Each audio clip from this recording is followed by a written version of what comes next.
avoir une dizaine de degrés au-dessus des normales, surtout pour les secteurs du sud de la province. Ensuite, pour commencer octobre, des températures dignes de l'automne. Une dizaine de degrés sous les normales, c'est vraiment pour le sud de l'Ontario. Il y a une grande vague de fraîcheur qui va s'amener chez eux pour les premières journées du mois d'octobre. Chez nous, on va parler de températures autour de 5 degrés sous les normales de saison pour débuter le mois. Et là, vous allez voir qu'il y a une cassure quand même assez importante qui va s'opérer. On va passer de température estivale à température automnale. Ça se fait dans les derniers jours du mois. Alors, des ressentis à plus de 25, c'est ce qu'on prévoit pour les dernières de septembre. Ensuite, à la fin du mois, on va se rapprocher de la normale de saison. Le premier, on sera pile dessus. Et ensuite, la tendance pour la première semaine et plus du mois d'octobre, ce sera soit sur la normale ou légèrement en dessous pour commencer le mois d'octobre 2020. 2 week-ends qui seront complètement différents à prévoir. En fin de semaine, c'est digne de l'été. 25 degrés plus pour le sud du Québec.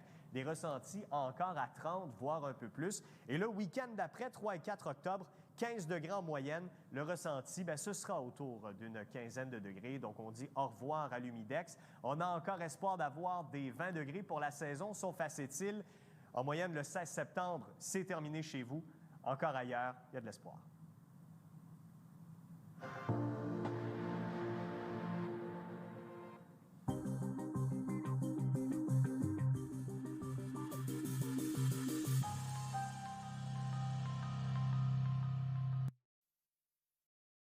Pour vous aider à planifier vos prochaines activités, voici vos prévisions locales pour votre région.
À venir dans quelques instants, nos présentateurs vous expliquent en détail les prévisions météo à court et à long terme.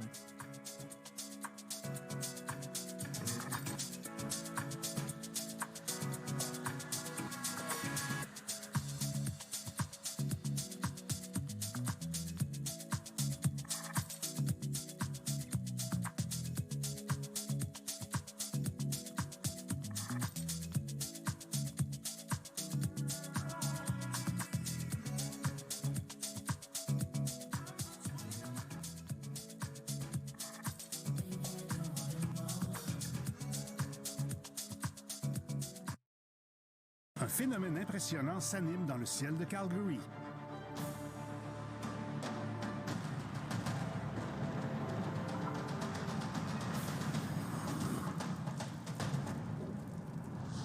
Un feu baptisé Creek Fire est devenu mercredi l'incendie le plus vaste de l'histoire de la Californie.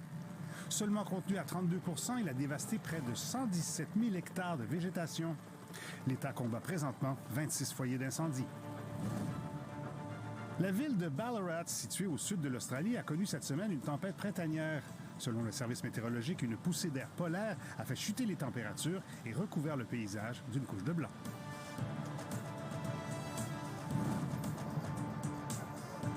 Ce type de nuage en rouleau prend naissance lorsque les vents forment une onde en descendant une montagne.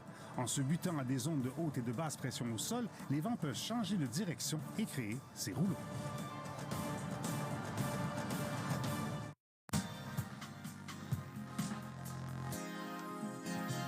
Voici un impressionnant tourbillon de poussière qui s'est formé au Chili, plus précisément dans le désert de l'Atacama. L'Atacama est le désert le plus aride au monde, mais la région a aussi d'autres titres dont elle peut se targuer. Le volcan Hoyos del Salado est le plus haut volcan actif de la planète, situé à un peu moins de 6900 mètres d'altitude. La montagne a de plus un petit cratère contenant un plan d'eau. Ce dernier est du coup le plus haut lac au monde à près de 6400 mètres d'altitude.